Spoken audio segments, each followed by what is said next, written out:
Dito ko nga lang pala iiwan to, dito sa gilid. Sa mga kuha nga pala nito, salamat. Tangin ng kupal to. Akala mo may tira na. Kupal. Yo, rap sa inyo mga kupal. Nandito nga pala ako ngayon sa Olongapo. Mag-iwan nga pala ako ng bakas dito. Ito, ayun o, Olongapo.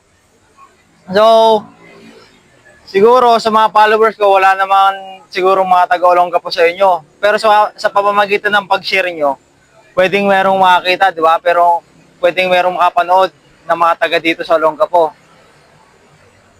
Kaya, ano pang inaantay mo? Habang nanonood ka dyan, i-share mo na yung video ko. Para pag iniwan ko to, makita nila na meron akong iniwan dito. Ito, ano lang naman to, hindi naman to kalakihang pera sa kadalawang sticker. Pero kahit papano, di ba? Pang yosi-yosi, pang merienda, pwede na to. Dito ko nga lang pala iiwan to, dito sa gilid. Yan ha. Dito lang ha.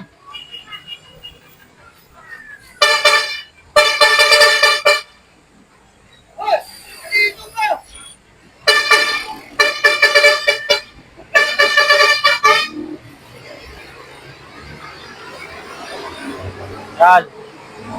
Sa mga kuha nga pala nito, kung sakaling ikaw yung makakuha, pakipicturean lang sa kahit konting video. Tapos kung sakaling mapanood mo tong video na to, i-comment mo na lang.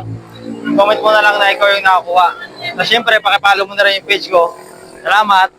Sa mga kuha nga pala, nung iniwanan ko dun, na bakas. Kung sakaling ikaw yung makakuha, meron po yung papel. Pakibasa po yung nakasulat sa loob.